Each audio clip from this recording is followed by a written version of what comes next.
price, we call it, are crucial in helping to determine the market condition, whether it's bullish, bearish, or neutral. Knowing that information will help us then formulate an idea of what pivot point support and resistance numbers to use. Then, once we have that information, we therefore will look for candles and other momentum techniques that when the market gets near these support and resistance, we look to establish a trade based on the market's perception of value and, of course, the change or the direction or momentum of the market move. So pivot points is just one facet. It's in my methodology and training, and it's just one of the dimensions that we look for. And so you got to understand pivot point analysis first in order to continue forward. So they're very easy to use, and all you really need, you just need the prices, and you can use pivot points for stocks, for futures, for Forex, for pretty much any time frame. My favorite time frame is I use them for daily, weekly, and monthly time frames. Now, this is what my pivot point calculator looks like on my website. My decimal point, as you see here, is by the second decimal spot. What you do, and this would be a euro currency, is just take the market high, plug it in.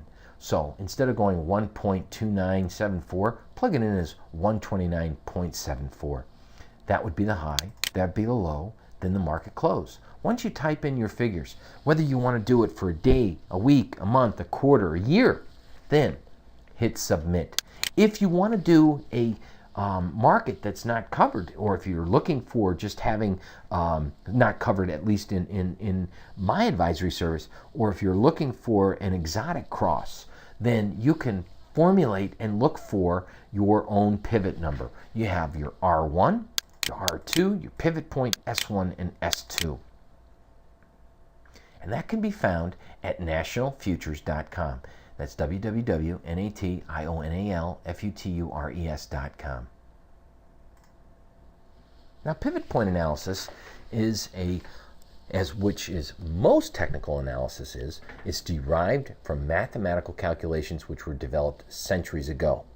Now, Sir Isaac Newton helped develop what's now known as calculus. So we've been using math formulas, and the same ones, for several hundred years, and nothing has really changed in the aspect of how we use math to this day.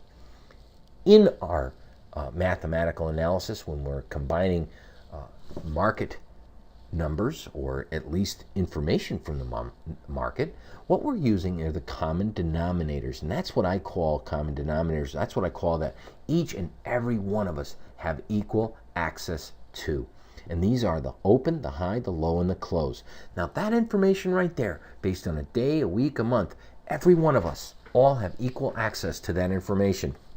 You know, in the old days, it was posted in the Wall Street Journal. We could see what these were. Within maybe a few pips of the spread, of course, that's what a bank would do. They'd have currency, and if you're looking at an exchange rate and you go to London, for example, on a holiday or a vacation, you would have to go to a currency exchange, literally, and convert your US dollars to pounds. Now, that because of that service, they would probably take a couple, or at least a dime or 15 cents difference, or clip you for their profit involved of converting that currency for you. But again, they were passing the risk on, or at least assuming risk, because of, in case there was a currency devaluation, a currency exchange would take on that additional risk. So for that risk, they were charging a premium or a discount, depending if you were buying or selling a foreign currency. But needless to say, the common denominators always, in each and every one of us have access to, is considered the open, the high, the low, and the close. And that's the data we use for plotting bar charts and, of course, candlesticks. Now, pivot point analysis is a mathematical model, and it's used to project ranges and trade breakouts. Daily, weekly, and monthly time frames can be calculated, and I do use the weekly and monthly time frames. They act as a leading price indicator for traders. It's one of the best leading price indicators out there.